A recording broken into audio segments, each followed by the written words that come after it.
মায়ানমারে রোহিঙ্গাদের ভোট, বাংলাদেশিদের ভোট, পাকিস্তানিদের ভোট ভোটার লিস্টে থাকবে না, এটা বলতে পারছে না অভিষেক। এটা করতে গিয়ে নিজেরা যেন ওই 50-100 নেমে না যায়।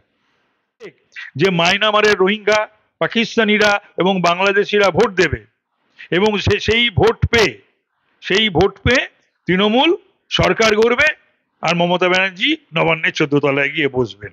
ভারী মজা। ভুল বলছে, নিজে কনফিউজ, মানুষকে কনফিউজ করার চেষ্টা করছে, বিভ্রান্তি ছড়াচ্ছে অভিষেক।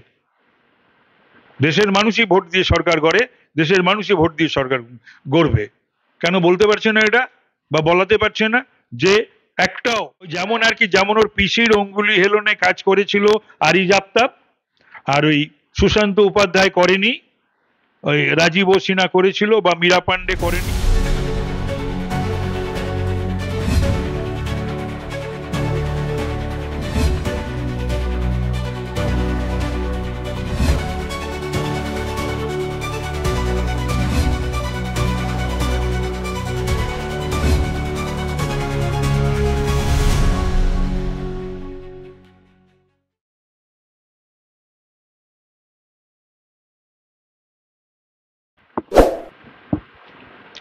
এটা করতেই পারে, হয়তো ভেবেছে যে এসআইআর লাগু হয়ে গেলে করা যাবে না, তাই আগে ভাগে করেছে।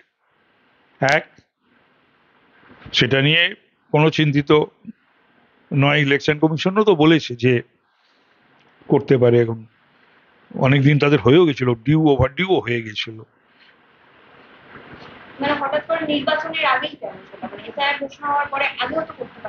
আগেও করতে পারতো, পরে তো আর করতে পারবে না, এরপরে করতে গেলে অনুমতি নিয়ে করতে হবে, সেই জন্যই হয়তো করেছে। সেটা নিয়ে আমাদের অত মাথা ব্যথা নেই। তার কারণ হচ্ছে যে আমরা আশা করব যে আমলারা, আধিকারিকেরা, অফিসারেরা তারা এমন কোনো কাজ করবেন না কোনো রাজনৈতিক দলের হয়ে, যাতে তাদের ব্যক্তিগত সম্ভ্রম হানি হয় বা আমলাতন্ত্রের মর্যাদা হানি হয়। এসআইআর প্রসঙ্গে অভিষেক বন্দ্যোপাধ্যায় বলছেন যে এসআইআর আসলে রিভিশন নয়, মানুষকে নিজের মৌলিক অধিকার থেকে বঞ্চিত করার চেষ্টা করছে কেন্দ্রীয়। তাহলে তো এসআইআর তো এর আগে, এসআইআর, আমার কথা হলো যে এসআইআর তো এমন কোনো বিষয় নয় যে এটা একটা হঠাৎ নতুন একটা শব্দ। অভিষেক হয়তো নতুন শুনতে পারে এসআইআর, কারণ লাস্ট যখন হয়েছিল তখন ও তো রাজনীতিতে ছিল না, ওর অনেক বয়স কম ছিল তখন।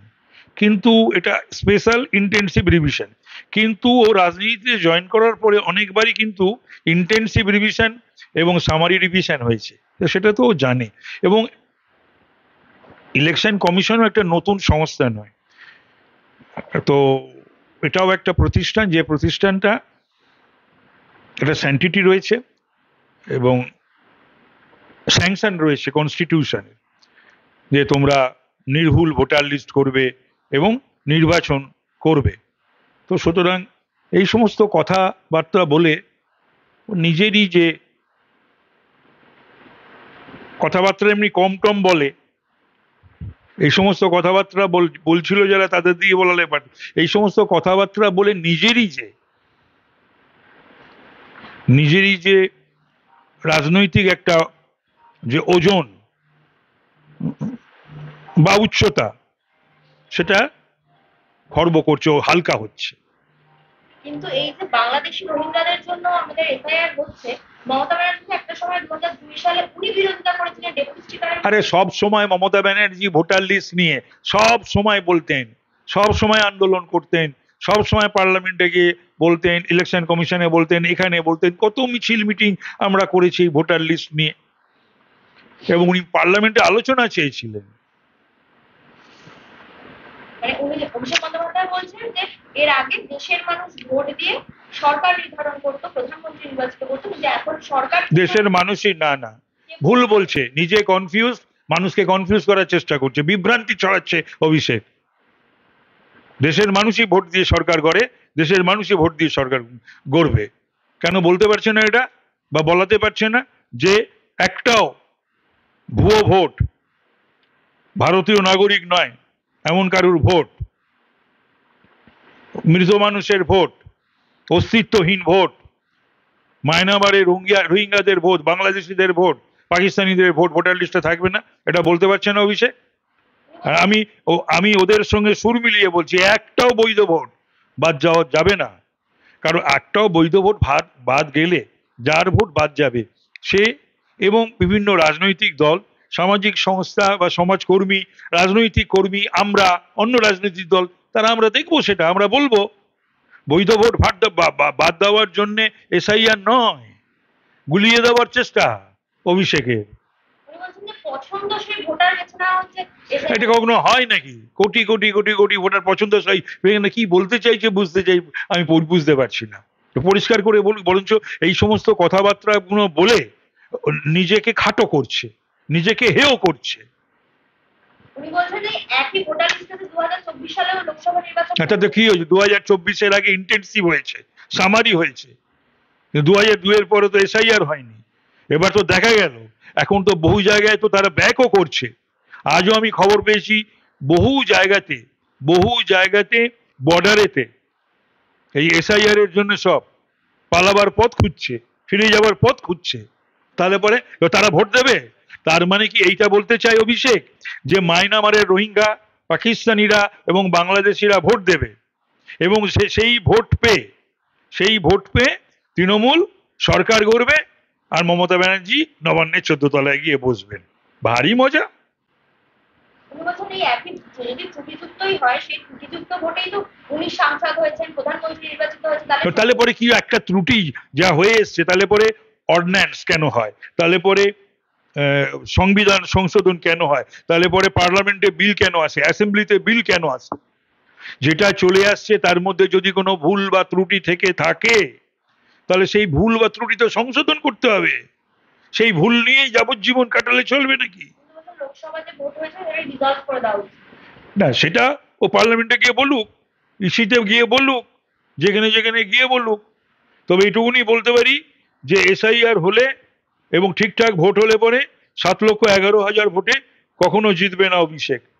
7,11,000 ভোটে এর পূর্বে বাংলা থেকে কেউ জেতেনি, ওর পিসিও জেতেনি। যখন ওর পিসি যখন প্রথম দিকে যখন জনপ্রিয়তা ছিল, জনপ্রিয়তায় আজকের মতন তো নয় যে ভাটা পড়েছে, তা নয়, সেই সময় তো ওর পিসি ওই 7,11,000 অর্ধেকে ভোটেও জেতেনি।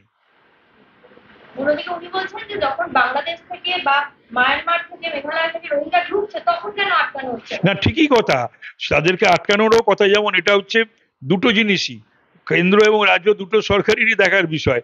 আর রাজ্য সরকার বা শাসক দলের লোকেরা, তাদের দায়িত্ব হলো নাকি ভোটার লিস্টে নাম তুলে দেওয়া বা আই কার্ড করে দেওয়া বা আধার কার্ড করে দেওয়া, রেশন কার্ড করে দেওয়া? তো সেই দায়িত্বটা নিতে গেল কেন তৃণমূলীরা বা সরকার? সেটা না নিলেই পারতো। বলছে আগামী ভোটে 240 থেকে 100 নামাবে বিজেপি। 100? কোথাও বলছে 50, কোথাও বলছে 100। এটা করতে গিয়ে নিজেরা যেন ওই 50-এ 100-এ নেমে না যায়। এত দম্ভ অহংকার ভালো না। বাংলার মানুষ কখনোই কারুর দম্ভ অহংকারকে বরদাস্ত করেনি, প্রশ্রয় দেয়নি। কংগ্রেসকেও শিক্ষা দিয়ে দিয়েছে, সিপিএমকেও শিক্ষা দিয়ে দিয়েছে, তৃণমূলকেও বাংলার মানুষ শিক্ষা দিয়ে দেবে। উনি বলছেন যে দিল্লিতে গিয়ে 2023-এর ট্রেলার দেখিয়েছিলাম, এবার সিনেমা দেখাবো। কি ট্রেলার আমি জানি না, কি সিনেমা আমি জানি না। সে যা পারে দেখাক, করুক। সিনেমা ট্রেলার তাতে কিছু যায় আসে না, মানুষ দেখবে। কি ট্রেলার দেখিয়েছে সে ওই জানে, কি সিনেমা দেখাবে সেও ওই জানে। এসআইআর ঘোষণার পর খর্দার প্রদীপ কর সুইসাইড করেছেন এবং সুইসাইড নোটে লিখে গেছে কারণ এনআরসি, কিন্তু সেখানে অভিষেক বন্দ্যোপাধ্যায় দাবি করছেন একজন বিজেপি কর্মীকেও সেখানে দেখা যায়। না, সে তো বহু জায়গায় চাকরির জন্যে বা চাকরি চলে গেছে এই মানে চাকরি হারারা, সে তো পরপর কয়েকজন মারা গেল, সেখানেও তো অভিষেককে দেখা যায়নি, অভিষেকের দলের কাউকে দেখা যায়নি। সেই মৃত্যুর কারণও তো অনেকে বলেছে যে তাদের এই সমস্ত চাকরি চলে যাওয়ার জন্যে তারা মৃত্যুর কোলে ঢলে পড়েছে বা মৃত্যু হয়েছে। এই যে বিএলও নির্ধারণ করা হচ্ছে, দেখা যাচ্ছে নদিয়ার কৃষ্ণগঞ্জে ব্লকের যে বিএলও তার নিজেরই নাম নেই, নিজের মা বাবার নাম নেই ভোটার লিস্টে। এইরকম বহু জায়গায় পাওয়া যাচ্ছে বিএলও, আস্তে আস্তে প্রকাশিত হবে। আর ঠিকঠাক এইরকম ধরনের বিএলওর নাম জড়ো করা হচ্ছে, জড়ো করে সঠিক জায়গায় পৌঁছে দেওয়া হবে।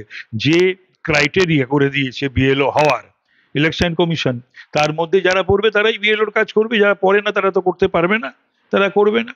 তারা নিজেরা যদি সরে যায় ভালো, আর তা নাহলে পরে এই সমস্ত আমাদের বা সাধারণ মানুষের থাকে বিভিন্ন রাজনৈতিক দলের কাছ থেকে তো সেইগুলো নামগুলো আসবে, সেগুলো ইলেকশন কমিশনে পাঠিয়ে দেওয়া। কাকতালীয়ভাবে আসামের নাম বাদ দেওয়া হয়েছে, কারণ আসামে নাকি বিজেপির সরকার রয়েছে।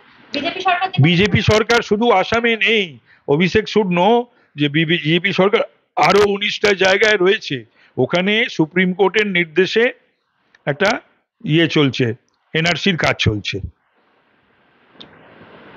বাংলা এবং বিহার দু জায়গাতেই দেখা গেছে প্রশান্ত কিশোরের নাম ভোটার লিস্ট। তাহলে পরে এই যে এইরকম বহু নাম, এই বিভাস সর্দারের বউয়ের নাম 2 জায়গায় রয়েছে এমএলএ তৃণমূলের, পিকের নাম 2 জায়গায় রয়েছে, এই নৈহাটিতে একজন পাকিস্তানি ভদ্রমহিলার নাম পাওয়া গেল, ও এইরকম অনেকের নাম রয়েছে বিভিন্ন জায়গায়। এই আজকে অর্জুন বলেছে, অর্জুন সিং, যে ব্যারাকপুরের 3টে ওয়ার্ডে 6 ভিনদেশি নাগরিকদের নাম রয়েছে। তাহলে পরে এগুলো তো দেখতে হবে নাকি? ব্যক্তির চেয়ে দল বড়, দলের থেকে দেশ বড়।